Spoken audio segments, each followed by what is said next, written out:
यानी फिर स्वयं आने लग जाओगे, फिर आप डटे नहीं डट सकते। तो परमात्मा चल पड़े वहां से कबीर जी। वहां पर 88,000 ऋषि, 33 करोड़ देवता और 12 करोड़ वेद के वक्ता हुआ वहां बैठे सारे।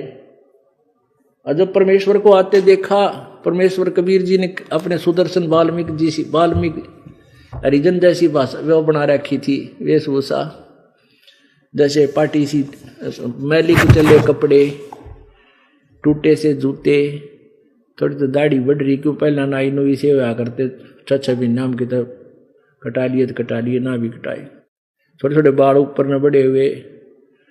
और एक जैसे आम ग्रामीण होते हैं ऐसी वेशभूषा जाता कि वहां बैठे जमा चंटमंट हो गए, कहते मुंड मुंडारे कति घोटम घोट का, बड़ी बड़ी दाढ़ी को बैठे महात्मा लाल पीले कपड़े करके, कोई 3-3 तिलक लगा रहा, कोई 6-6 माला पहन रहा। अब जब वहां पहुंचे परमात्मा उस मंडप में, सब ने देखा कि ये है क्या, ये लाए हैं क्या ये संत, और अपने अपने पल्लों को मुंह में लगाकर हंस रहे अंदर अंदर वो सारे ऋषि में ऋषि, कि यो करेगा इनका यज्ञ पूरा, इन पाप ही ज्यादा कर रखे हैं, हम क्या करें। अब कहते नाचा न जाए तो आंगन टेढ़ा, उनके लिए तो ये होगी थी बात। अब श्री कृष्ण ने द्रौपदी से कहा कि बहन ये महात्मा आए हैं और इन खातिर इनके लिए बढ़िया भोजन बना, और ये खुश हो जाएंगे ना जब तुम्हारा शंख बजेगा, राजी होकर आत्मा से आशीर्वाद देंगे, भोजन खाएंगे। द्रौपदी ने अपने हाथों से अपने आप नौकरानी का सहयोग नहीं दिया, क्योंकि कति अड़ी पड़ी थी बात, और एक आदमी का भोजन बनाना, लकड़ियों से भोजन बनता था चूल्हे डाल कर, आज के कल की तरह गैस थोड़ा है, मिक्सी में पीसी चटनी डाली फटाफट कुकर में ला दिया, गैस चूल्हा चालू कर दिया, 1 घंटा 1.5 घंटा लग गया बनाने में। हलवा न्यारा बनाया, खीर न्यारी बनाई, कचौड़ी पकौड़ी जलेबी तारी, लड्डू बालूशाही, रोटी बनाई, पूरी बनाई, सब्जी कई प्रकार की तैयार की, और अलग अलग कटोरियों में डाल कर एक थाली में रखकर महात्मा जी के सामने रख दी। अब खाना बनाने वाली बहन का एक विशेष दृष्टिकोण होता है कि अतिथि आया है, आज ही सा बढ़िया भोजन बनाओ, कहीं ये बिसरा ना दे मेरे बनाए हुए भोजन को, इसमें नमक नामक कम हो जाए या कोई छोंक छांक ठीक ना लगा। अपनी तरफ से वो हर संभव प्रयत्न करती है उत्तम और स्वादिष्ट भोजन बनाने की।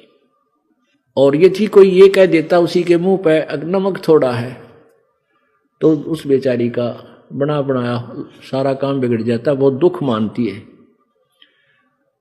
तो पुण्यात्मा पहले गांव शहर नगर घर घर में जाते थे भक्तजन, तो इन संतों ने क्या बना रखा था कोड वर्ड, नमक मांगया ना कर, वैसे तो कोई मांगता नहीं था, एक आधा को नया जाता तो उसने समझा दिया करते, नमक ना किए तू राम रस कह दिए, तो ना नमक को राम रस कह के मांगते थे, फिर राम रस देना। तो कहने का भाव ये है कि द्रौपदी ने वो भोजन बनाकर बढ़िया रखा था।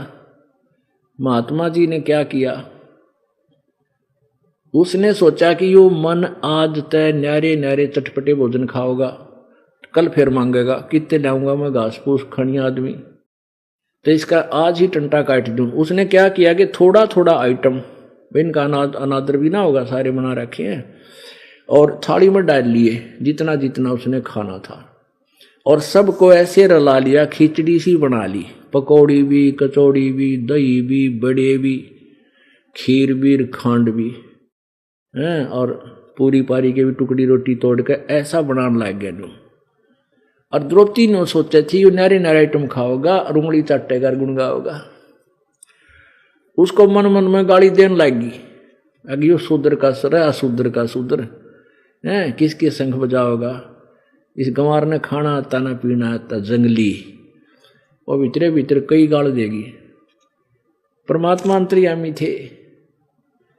अब उन्हें एक ग्रास खाया, एक बार शंख बोला, दूसरा खाया, दूसरी बार बोला, उस 5 बार में उस थाली के सारे आहार को खा लिया, और 5 बार शंख बजकर बंद हो गया। तब युधिष्ठिर आया श्री कृष्ण जी के पास के भगवान बन गई बात है, बच गया शंख। युधिष्ठिर कृष्ण जी बोले ना भाई अभी नहीं बजायो, ये तो भाई अखंड बजेगा बहुत देर तक और स्वर्ग तक इसकी आवाज जाएगी, धीमी धीमी प्यारी प्यारी, पूरी पृथ्वी पर कण कण में आवाज जाएगी इसकी, तब ये यज्ञ पूर्ण होगा। अब माथा पकड़ के बैठ गया युधिष्ठिर कि भगवान अब किसको बुलाना रह गया। श्री कृष्ण जी बोले भाई बुलाना कोई ना रह गया, ये महात्मा आगे ना, इसके वाल्मीकि के बाल सम, ये 3 लोग भी नहीं, इतना समर्थ शक्ति युक्त महात्मा है ये। अपने घर में कोई त्रुटि रही है, हमारी कोई जो है ना सेवा भाव में त्रुटि है, उसने देखेंगे कहाँ त्रुटि रही है। अपने आत्माओं पीछे पावर पूरी आई है और अपना पंखा नहीं चल रहा है तो कोई कनेक्शन में डिफेक्ट हो गया या पंखा खराब हो गया, उसको ठीक करो, फिर पावर तो है ही तैयार खड़ी है। तो श्री कृष्ण जी ने कहा कोई गड़बड़ हो रही है पूछेंगे। श्री कृष्ण जी ने पता था द्रौपदी गड़बड़ करी होगी। द्रौपदी से पूछा कि बहन आपने ये महात्मा जब खाना खावा था कुछ मंद विचार आए तेरे मन में, सच्ची बता दिए, झूठ ना बोलिए, नहीं उतरा काम बिगड़ गया है, ये तो संगवा लूंगा मैं, इसने कर दूंगा, करवा अर्ज कर लूंगा, कर लेंगे इसके आगे। अब द्रौपदी फंस गई, कहाँ जी मेरे से गलती बन गई, मैंने भोजन बनाया था इस दृष्टिकोण से, महात्मा खावेगा उंगली चाटेगा 20 जगह मेरे गुण गावेगा, द्रौपदी ने इतना बढ़िया भोजन बनाया भाई कितना नहीं देखा। 1 घंटे धूमे माख फुड़वाई, इसने सारा काम बिगाड़ दिया, इकट्ठा कर लिया। तो मैंने ऐसे ऐसे वचन बोल दिए, मन मन में कह दिए।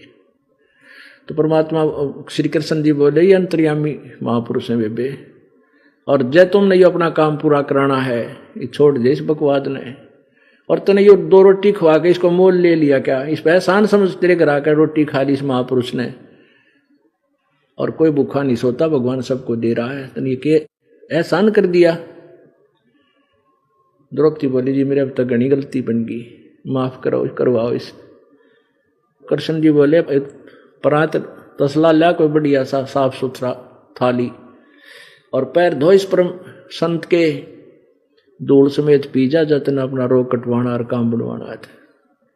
अब मरता क्या नहीं करता, वो लाई फिर थाली ठा के और पैर धोकर परमात्मा कबीर देव के सुदर्शन रूप में पैर धोए, लोटे में वापस डाला और आधा पी लिया। जब श्री कृष्ण जी बोले ये थोड़ा सा मन भी दे दे वे मेरा भी पाप कट जा, आधा श्री कृष्ण जी ने पिया, आधा द्रौपदी ने। यहाँ कबीर गरीबदास जी कहते हैं उस चूड़े का चरणामृत लिया था कृष्ण चंद्र करतारा, जिसको तुम भगवान मानते थे और जिस सुदर्शन को तुम वाल्मीकि समझते थे, उस वाल्मीकि के चरणों का चरणामृत पीना पिया। और तुम भी हरिजनों से, शेड्यूल कास्ट से इतना जो है ना द्वेष करते हो, इनसे नफरत करते हो, नालायक को हर तरह से चोट मार रखी परमात्मा ने हमें एक करने की। तब वो शंख बजा, अखंड धुन होगी प्यारी प्यारी पूरे विश्व में, नो सबके रोंग रोंग करना लगे, रोम रोम, और पूरी पृथ्वी पर सब हरे भरे वृक्ष हो गए, और फलदार वृक्ष फलों से लदपत हो गए, फूलदार पौधे फूलों से परिपूर्ण हो गए। बोलो सतगुरुदेव। तो परमात्मा कहते हैं जब वो उनका यज्ञ पूर्ण हुआ, युधिष्ठिर को बूंदे सपने वो आने बंद हुए, वो प्रेत हटे उनसे, तुम कौन राम का जपते जापम और तात कटे ना तुम्हारे 3 का तापम। तुम किन भगवानों की भक्ति करते हो जिससे तुम्हारे 3 ताप भी ना कट सकते। बोलो सतगुरुदेव की जय।